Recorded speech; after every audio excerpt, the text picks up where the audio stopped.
بسم اللہ الرحمن الرحیم۔ سبق دیکھیں۔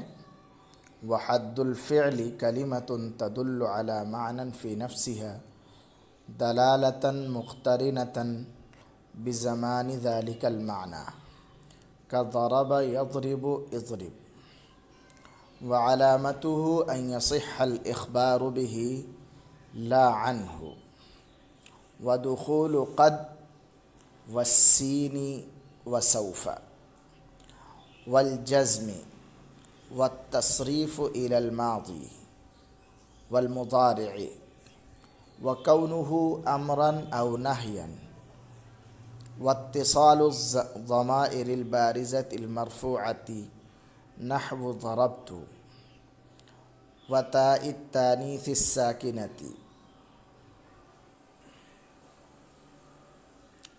نحو ضربت، ونوني التأكيد،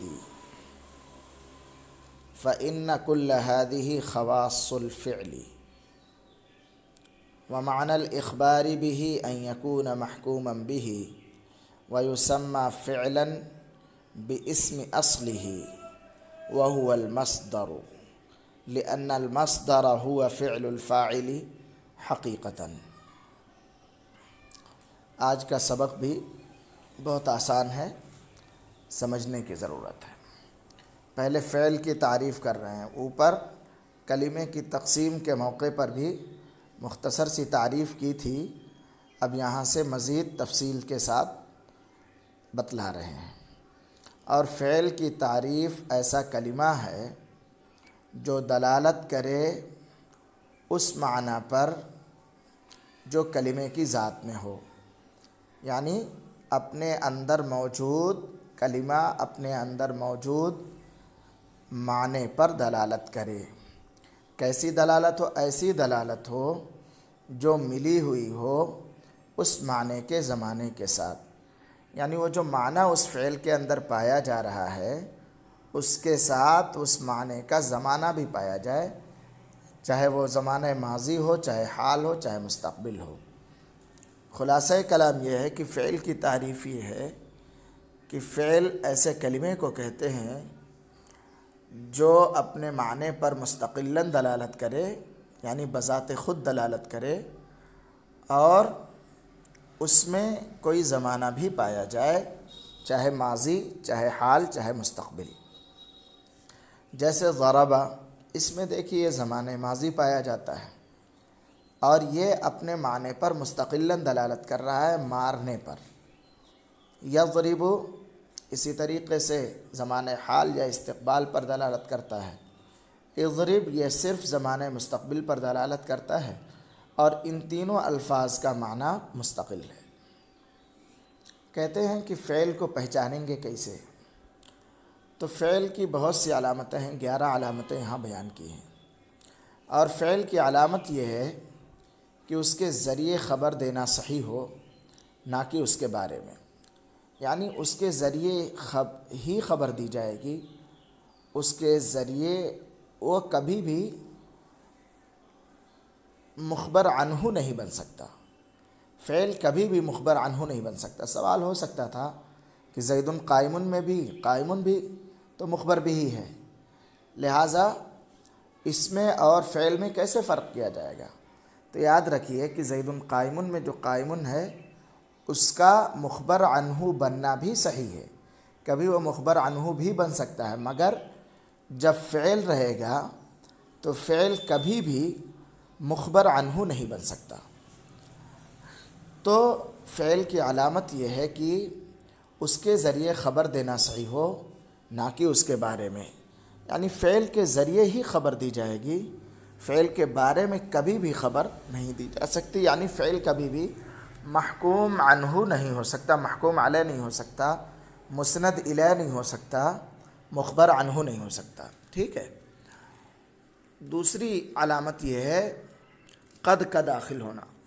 اگر آپ کسی لفظ پر دیکھیں کہ قد داخل ہے تو آپ فوراً سمجھ لیں کہ قد جب ہے تو اس کے بعد فعل ہی ہوگا، یعنی قد فعل پر ہی آتا ہے۔ یہ قد کا آنا علامت ہے کہ اس کا مدخول جو فعل رہے گا جو لفظ رہے گا وہ فعل ہی ہوگا، یا کسی لفظ پر آپ سین لگا ہوا دیکھ لیں تو اور سین کا داخل ہونا اس سے بھی پتہ یہی چلے گا کہ وہ فعل ہے، یا سوفا کسی لفظ پر داخل ہو جائے۔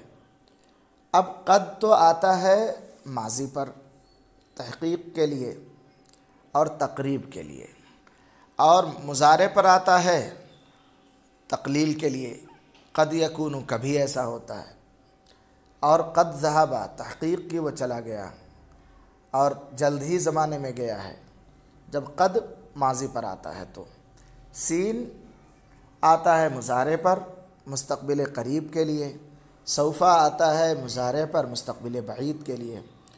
تو یہ سب قد آپ کہیں دیکھیں، سین دیکھیں، سوفا دیکھیں تو آپ فوراً کہہ دیں کہ یہ فعل ہے۔ اور جزم کا داخل ہونا، اگر کسی لفظ پر آپ دیکھیں کہ اس پر جزم داخل ہے جیسے افعل، تو آپ فوراً سمجھ لیں کہ جب جزم ہے تو وہ فعل ہوگا۔ اسم پر کبھی جزم نہیں آتا بلکہ اسم پر ضمہ فتحہ کسرہ آتے ہیں۔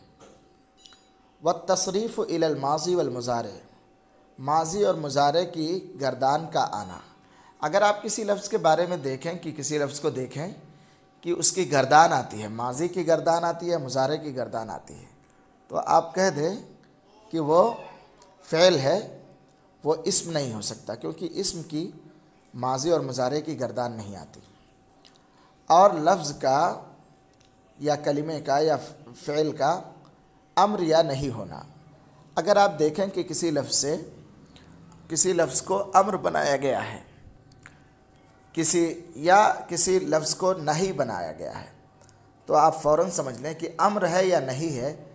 کسی چیز کا حکم دیا جا رہا ہے، کسی کام کے کرنے کو طلب کیا جا رہا ہے تو اس کو امر کہتے ہیں، کسی کام کے نہ کرنے کو طلب کیا جا رہا ہے تو اس کو نہیں کہتے ہیں۔ تو اگر کسی کام کے کرنے کا حکم آپ کو دیا جا رہا ہے تو آپ سمجھ لیں کہ وہ امر ہوگا، وہ فعل ہوگا، اور اگر کسی کام کے نہ کرنے کا حکم دیا جا رہا ہے تو آپ سمجھ لیں کہ وہ نہیں ہوگا۔ واتصال الضمائر البارزۃ المرفوعۃ، اگر آپ دیکھیں کہ کسی لفظ میں ضمائر بارزہ مرفوعہ ہیں، ضمائر بارزہ ہیں جیسے ضربت ضربتو والی، ضربہ میں تو ضمیر مستتر ہوتی ہے لیکن ضمیر بارز ضربت ضربتو، ضربتی ضربتما، یہ جو تو تما تم ہے نا، اسی کو ضمیر بارز کہتے ہیں، اور مرفوعہ ہیں یعنی فاعلی ضمیریں ہیں۔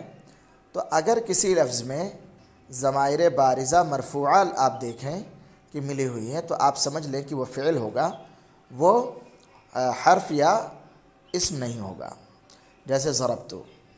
اور تائے تانی سے ساکنہ کا متصل ہونا، اگر آپ کسی لفظ میں دیکھیں کہ تائے تانی سے ساکنہ لگی ہوئی ہے جیسے ضربت، تو تائے تانی ساکنہ لگی ہوئی ہے، اگر آپ کسی لفظ کے اندر دیکھیں کہ تائے تانی ساکنہ لگی ہوئی ہے تو آپ سمجھ لیں کہ وہ فعل ہے، وہ اسم یا حرف نہیں ہے، جیسے ضربت۔ اور تاکید کے دونوں نونوں کا متصل ہونا، یعنی اگر آپ کسی لفظ کے اندر دیکھیں کہ نون تاکید ثقیلہ یا نون تاکید خفیفہ لگی ہوئی ہے تو آپ سمجھ لیں کہ وہ فعل ہے، حرف یا اسم نہیں ہو سکتا۔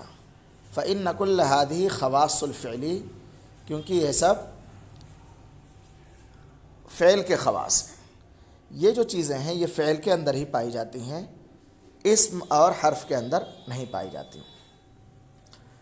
کہتے ہیں اخبار بھی کا کیا مطلب ہے کہ اس کے ذریعے خبر دینے کا صحیح ہونا یہ فعل ہونے کی علامت ہے، اس کا کیا مطلب ہے؟ اصل میں ایک اعتراض ہو رہا ہے۔ اعتراض یہ ہے کہ بھائی ٹھیک ہے کہ ہم فعل کے ذریعے خبر دیں گے، لیکن امر اور نہیں تو خبر کی قبیل سے ہے نہیں، وہ تو انشاء کی قبیل سے ہیں، لہٰذا ان کے ذریعے خبر کیسے دیں گے؟ تو اس کا جواب یہ ہے کہ اخبار بھی سے مراد خبر دینا ہی نہیں ہے بلکہ اس کا محکوم بھی بننا ہے، جس کے ذریعے حکم لگایا جائے۔ اور امر اور نہیں کے ذریعے بھی حکم لگایا جاتا ہے، کوئی حکم دیا جاتا ہے یا کوئی حکم لگایا جاتا ہے کرنے کا یا نہ کرنے کا، ٹھیک ہے۔ اور اخبار بھی کا معنی یہ ہے کہ وہ محکوم بھی ہو، ٹھیک ہے۔ آگے فرماتے ہیں فعل کو فعل کیوں کہا جاتا ہے؟ یاد رکھیے کہ فعل یفعل فعلا، یہ فعل جو ہے یہ مصدر ہے، ٹھیک ہے۔ اصل میں جو فعل لغوی ہے وہ ہے کرنا، کسی کام کا کرنا، یہ فعل کہلاتا ہے۔ ظاہر ہے کہ فعل یفعل کے معنی کرنا، تو کسی بھی کام کا کرنا۔ ضربہ کے معنی ضرب، اس کے اندر جو ضرب مصدر ہے، ضرب یضربو کے اندر ضرب مصدر ہے، اس میں مارنے کا کام ہے۔ تو کسی بھی کام کے کرنے کو ہر لفظ کا معنی مصدری بتلاتا ہے، ہر فعل کا معنی مصدری وہ کام پر دلالت کرتا ہے، ٹھیک ہے۔ حالانکہ فعل جو ہوتا ہے، فعل اصطلاحی، وہ 3 چیزوں سے مرکب ہوتا ہے۔ معنی مصدری پایا جاتا ہے اس کے اندر، زمانہ پایا جاتا ہے، اور فاعل کا بھی اس کے اندر پایا جاتا ہے۔ تو یہ تینوں چیزیں پائی جاتی ہیں، مگر فعل لغوی جو اصل فعل ہے، وہ فعل تو کرنے کو کہا جاتا ہے، اور اسی کرنے کو، چونکہ ہر فعل کے اندر کرنے کا معنی پایا جاتا ہے، مارنے کا کام کرنا، کھانے کا کام کرنا، چونکہ ہر فعل کے اندر وہ کرنے کا معنی پایا جاتا ہے، لہٰذا اسی کرنے کے نام پر فعل ہر ایک کو رکھ دیا گیا۔ معنی مصدری کی وجہ سے، معنی مصدری کے نام پر ہر فعل کو فعل کہا جانے لگا، اور اس میں اس کی جو ہے یعنی فعل اصطلاحی کی اور 2 چیزوں کا اعتبار نہیں کیا گیا۔ تو گویا یہ تسمیۃ الکل باسم الجز ہو گیا، یعنی جز پر کل کا نام رکھ دیا گیا۔ کرنے کو فعل کہتے ہیں، ہر فعل میں جو کرنے کا کام ہے اس کو فعل کہیں گے، حالانکہ اس کے اندر زمانہ بھی پایا جائے، اس کے اندر فاعل بھی پایا جائے گا۔